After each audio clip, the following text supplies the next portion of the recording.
Ka ndërruar jetë aktori dhe regjizori Sadedin Prekazi. Lajmin e kam bërë të ditur familjarët e tij. Prekazi kishte punuar si regjizor në radio-televizionin e Kosovës.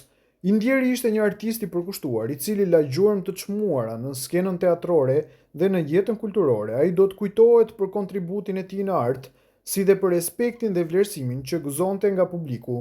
Varrimi do të bëhet nesër e diel, në orën 12 në varrezat e Dragodanit në Prishtinë. Sadedin Prekazi ka lindur në vitin 1947 në Mitrovic. Ai ishte aktor dhe regjizor i njohur për filmin I Ikuri të vitit 1990, i njohur edhe si filmi për fëmijë Fidani, Të gjithë me ne, në vitin 2000 dhe Kur pranvera vonohet të vitit 1980. Adem Salihaj ka reaguar ashpër ndaj zhvillimeve të fundit që lidhen me epilogun e procesit në gjykatën speciale, duke rikthyer në vëmendje prapaskenat politike të disa viteve më parë. Ai rikujtoi se akuza ndaj Hashim Thaqit u bë publike pikërisht në momentin kur ky i fundit po udhtonte drejt Washingtonit për një marrëveshje me Aleksandar Vučić, e cila sipas tij parashihte ndarje territoriale të Kosovës në kuadër të ashtu quajturit korrigjim kufish.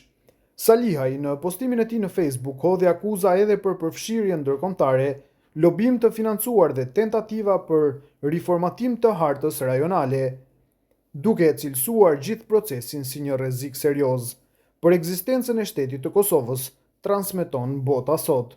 Në vim, shkrimi i tij i plot, ditët e fundit kemi shumë debate dhe shqetësim lidhur me epilogun e gjykimit në gjykatën speciale, por për t'i kuptuar më mirë arsyet e gjithë kësaj, po kthehemi disa vite më pas.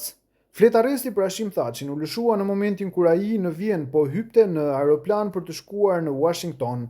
Atje do të shkonte edhe presidenti i Serbisë, Aleksandar Vučić, dhe këta dy po shkonin për të nënshkruar marrëveshjen për shkëmbimin e territoreve në mes të Kosovës dhe Serbisë, të cilin ata e quanin plani për korrigjimin e kufirit. Sipas këtij plani, Serbia do të merrte Zvečanin, Zubin Potokun dhe Leposavićin, pjesën ku ishin minerat e rëndësishme të plumbit, zinkut, arit dhe argjendit, dhe përfshinte rreth 20% të territorit të saj. Në një version tjetër, ky plan parashikonte deri 40% të territorit të Kosovës deri në Prishtinë e Prizren.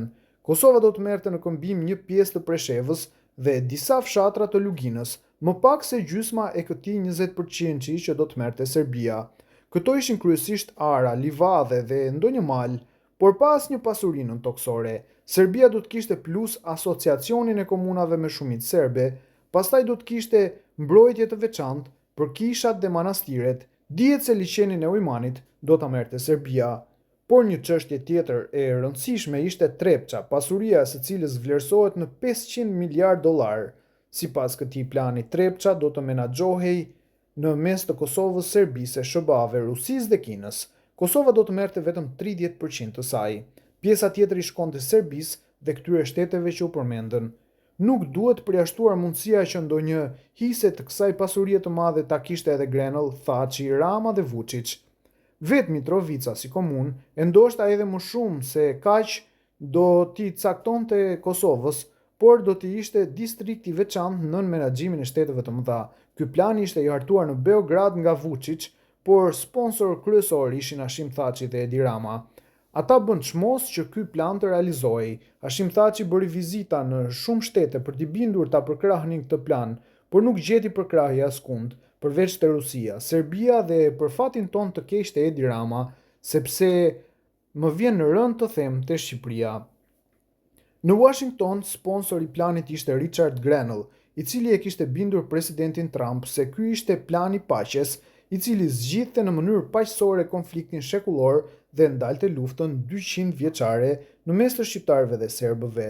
Një plan të cilin, siç i thoshin Grenell dhe Bolton, e përkrahnin edhe vetë Serbia e Kosova, nuk ishte pse të kundërshtohej as nga Trump.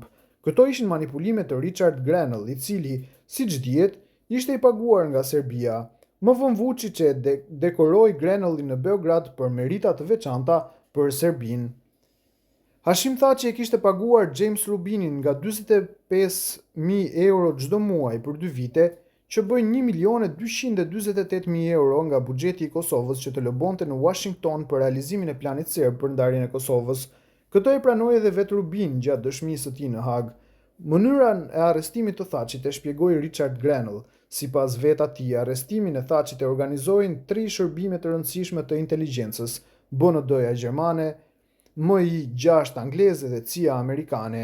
CIA amerikane ende nuk ishte rënë në ndikimin e Grenell. Arrestimi u bë me urdhër arrestin e kryeprokurorit të Hagës, Jack Smith, i cili ishte në kontakt dhe i koordinuar me këto 3 shërbime dhe me demokratët në Washington.